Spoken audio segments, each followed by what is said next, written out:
besar, Tuhanku terlebih besar. Tak pernah terlambat janji-Mu ya Tuhan menolong hidupku. Tuhan-Mu terlebih besar, kuasa-Mu terlebih besar, Tuhanku terlebih besar. Tak pernah terlambat janji-Mu ya Tuhan, pulihkan hidupku. Kuasa-Mu terlebih besar, oh yes Lord, Tuhanku terlebih besar. Tak pernah terlambat janji-Mu ya Tuhan menolong hidupku.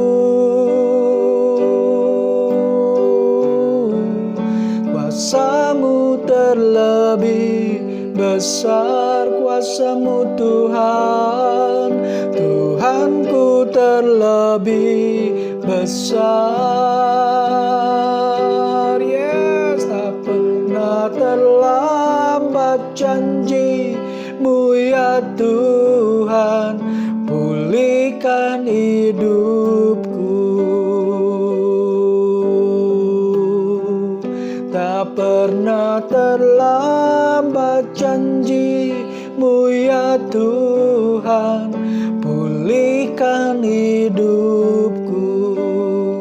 Pulihkan hidupku Tuhan, tak pernah terlambat janji-Mu ya Tuhan, pulihkan hidupku. Engkau memulihkan hidupku. Kuasa-Mu terlebih besar.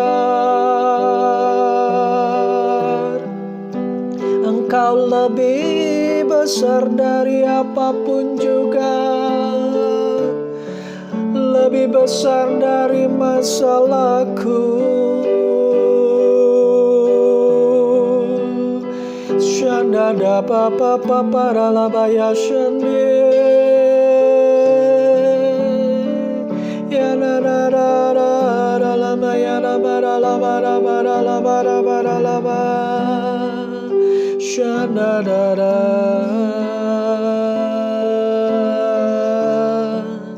Kuasa-Mu terlebih besar,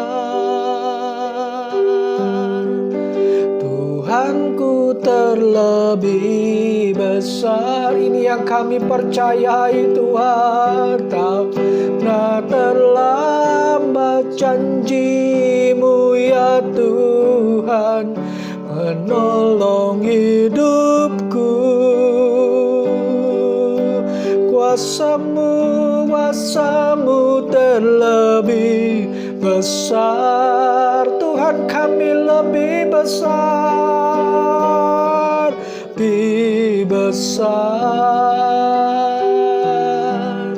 Tak pernah terlambat janji-Mu ya Tuhan, pulihkan hidupku. Tak pernah terlambat janji-Mu ya Tuhan, pulihkan hidupku. Pernah terlambat janji-Mu ya Tuhan, pulihkan hidupku.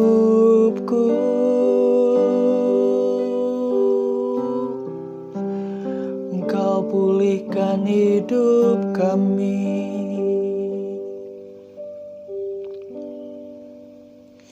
Ini yang kami percaya Tuhan, ini yang kami percaya.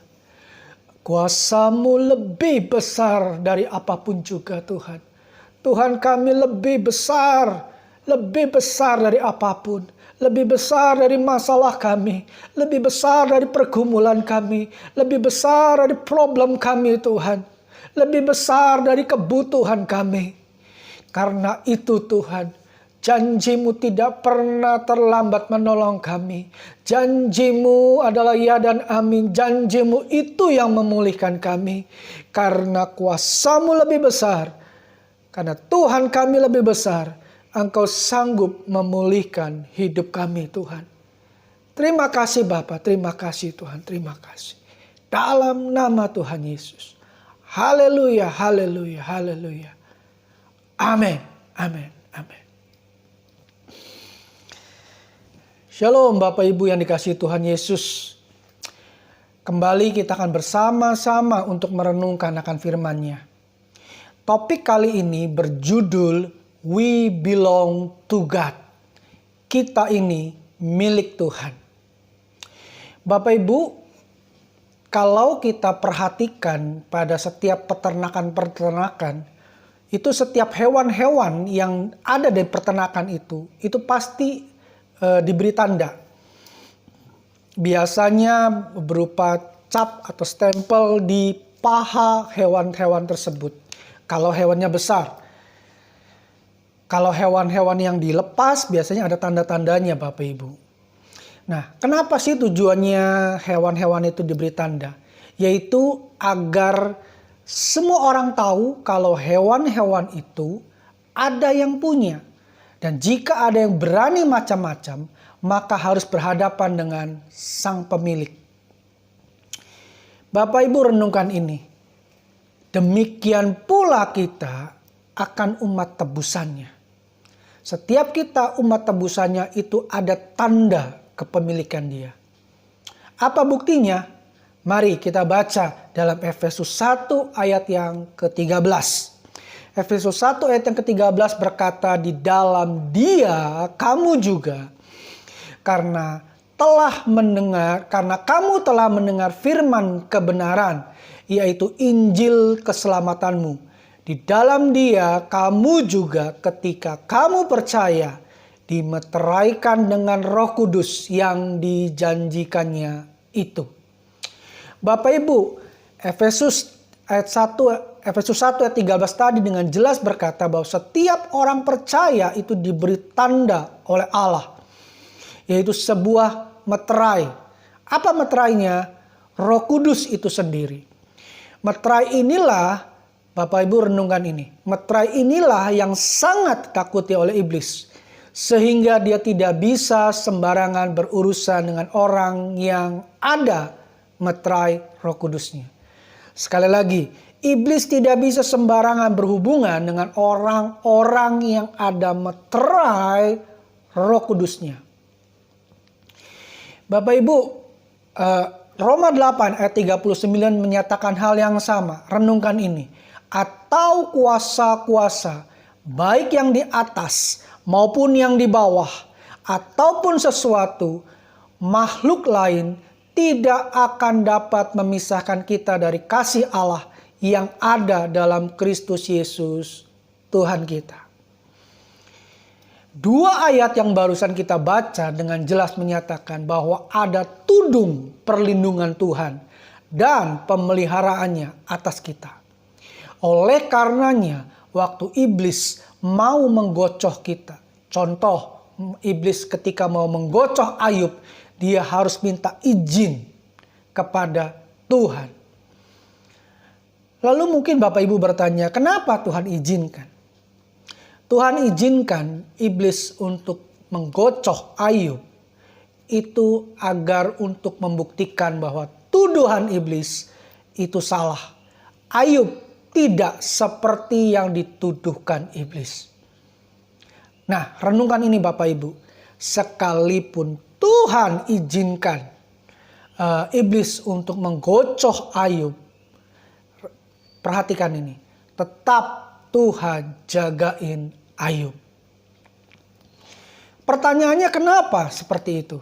Karena ada meterai Roh Kudusnya, maka iblis hanya bisa mengaum-ngaum sekitar kita. 1 Petrus 5 ayat yang ke-8 itu dengan jelas berkata, sadarlah dan berjaga-jagalah. Lawanmu si iblis berjalan berkeliling sama seperti singa yang mengaum-ngaum dan mencari orang yang dapat ditelannya. Bapak Ibu, sekali lagi ya kita baca. Sadarlah dan berjaga-jagalah. Lawanmu si iblis berjalan keliling sama seperti singa yang mengaum-ngaum dan mencari orang yang dapat ditelannya. Bapak Ibu, ayat di atas, ayat 1 Petrus 5 ayat yang ke-8 tadi ditutup dengan kalimat yang dapat ditelannya. Artinya apa Bapak Ibu? Artinya ada yang tidak dapat ditelan oleh iblis. Kenapa? Karena iblis tahu dia tidak bisa sembarangan terhadap setiap orang yang ada meterainya. Meterai Roh Kudusnya itu menjamin adanya tudung atau pagar perlindungannya bagi kita. Tapi ayat 1 Petrus 5 ayat 8 juga dengan jelas ayat ini dibuka dengan kalimat sadarlah dan berjaga-jagalah. Artinya Bapak Ibu, sekalipun ada tudung perlindungan Tuhan, ada meterai Roh Kudusnya, ada pagar perlindungan Tuhan, renungan ini, hanya yang keluar dari tudung atau pagar perlindungannya lah yang dapat diterkam atau ditelan iblis. Lewat apa? Lewat celah yang dibuat. Ketika kita berdosa, menjauh dari Allah, menyimpan sakit hati, dendam, pada saat itulah kita sedang membuka celah bagi iblis untuk menerkam atau menelan kita. Itu sama artinya dengan kita menjauh dari Tuhan, berdosa atau menyimpan dendam, itu sama artinya kita membuka celah dan kita sedang keluar, step out dari pagar perlindungan Tuhan. So, be aware Bapak Ibu. Betul, ada meterai Roh Kudus dalam hidup kita. Mungkin Bapak Ibu bilang ini, tapi kan ada meterai Roh Kudus. Yes, itu betul sekali Bapak Ibu. Tapi renungkan ini, ingat ini. Kita pun jangan membuka celah bagi iblis untuk menerkam kita. Ketika kita buka celah, iblis akan sanggup menerkam kita. Ketika kita tidak membuka celah, kita aman ada dalam perlindungan, pagar perlindungan Tuhan. So, please stay safe in His protection fence. Amin Bapak Ibu. Haleluya.